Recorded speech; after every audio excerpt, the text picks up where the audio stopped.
Hello, everybody, and welcome to Caring for Our Community, a program sponsored by Child and Family Services of Newport County.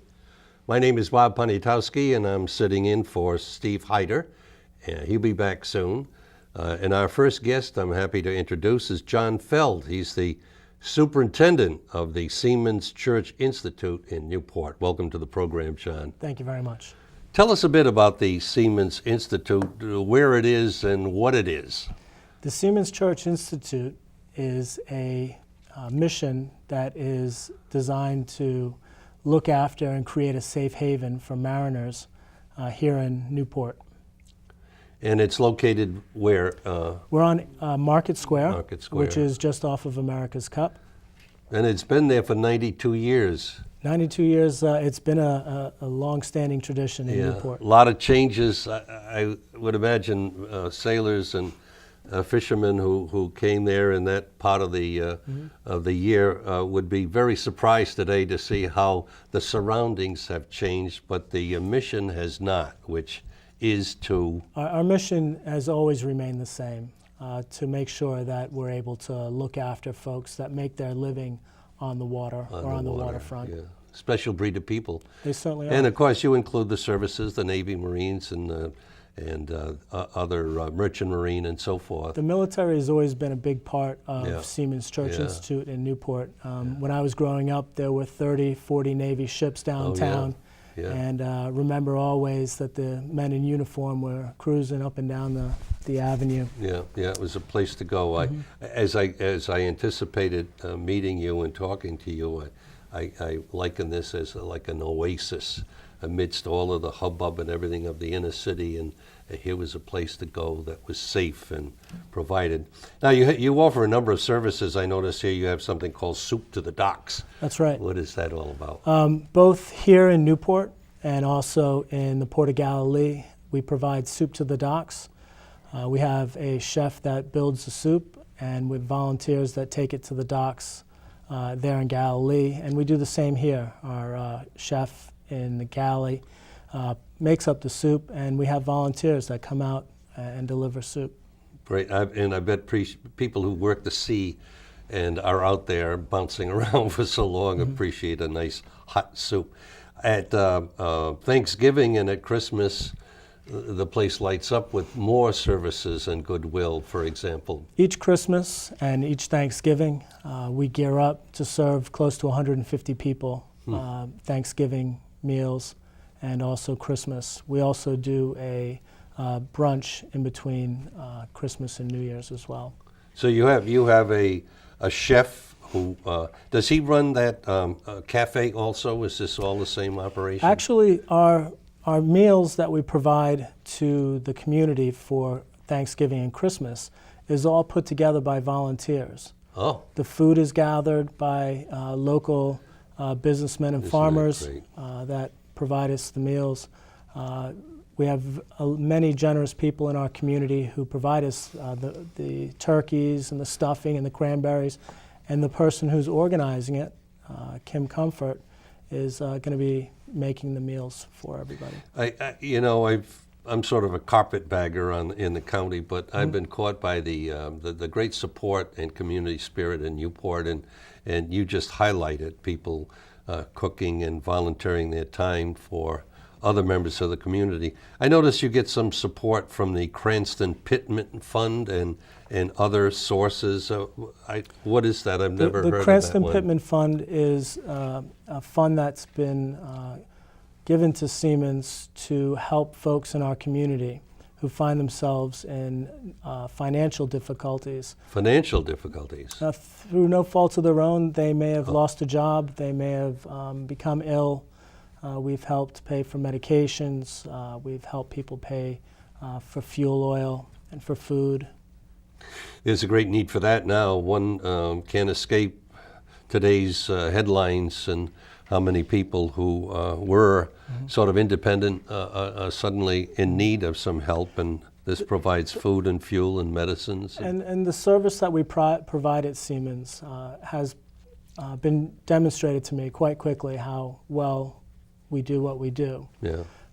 A young man came to me when I first started And we were able to sit down, and part of my job is to provide an atmosphere that allows someone to be able to be listened to compassionately. Yeah. And I was able to hear what his needs were. We spoke at great length, and we created sort of a plan for him to move forward. And in just a short amount of time, 6 months, he came back to me and brought me a business check that he had started, and he brought me money to put back into the coffers. That's great. That So- give back time, huh? Right. Oh, I failed to mention, and I want you to expand a bit on people around Market Square, walking around, see this building, and should they dare come in, and I know you'd welcome them. What is in that building, actually? It's a wonderful building, and in fact, it's probably the atmosphere that is most wonderful. Yeah. It's a very peaceful and happy place to be. Yeah. Within the building itself, we have a chapel that was installed in 1933. It's a beautifully frescoed I've seen it. chapel. It's Yeah. wonderful. We're able to do services there, weddings, funeral services, baptisms, etc. We also have the Harry H. Anderson Library, which is a beautiful place Very impressive. to building. come, sit down, and enjoy the books that we have provided. Yeah. Downstairs, we have a wonderful cafe called the Aloha Cafe. We've set ourselves up to be able to provide healthy, clean food at a reasonable rate. That's important to us, as it's part of our mission to make sure that the folks that work along the waterfront have a place that they can come and eat. Yeah. We also have rooms recently renovated on the 3rd floor. They're beautifully appointed, and we keep them immaculate. Those rooms are available to lobstermen and fishermen, folks in the military. We've also recently decided that we were going to allow folks who are considered landlubbers to take advantage of those rooms as well. So we've set up the abilities to do that. Well, that's great. I see our time is running short. You're always looking for volunteers, and you're always welcoming new people to stop in. You want to leave us a phone number of people to call you if they want information? Certainly. We can be contacted at 847-4260, and we have a wonderful website, siemensnewport.org. Great. Well, I'm very glad to meet you, and I'm glad you were able to come in and share some information about Siemens Church Institute. Thank you very much. We'll be right back with our next segment here on Caring for Our Community.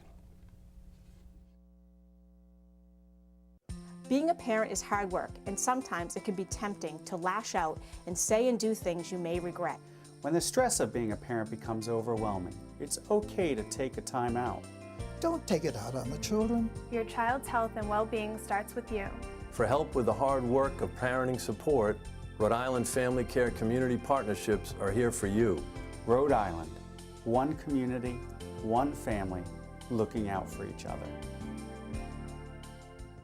Child and Family Elder Care Services promotes health and well-being, a comprehensive program focused on improving the quality of life for elders. Trained case managers provide access to the wide range of services, including independent lifestyle in their own home. Child and Family's licensed home care agency provides trained staff who can assist with housekeeping, meal preparation, bathing, companionship, and other important activities. Call this number to learn more about Child and Family's Elder Care Services. Rhode Island Family Care Community Partnership. We are community leaders, clergy, medical professionals, business owners, educators, and your neighbors. We've come together to support the health and well-being of children and their families. To volunteer or for information on where to find support in your community, call 211 or visit abc6.com. Rhode Island, one community, one family, looking out for each other.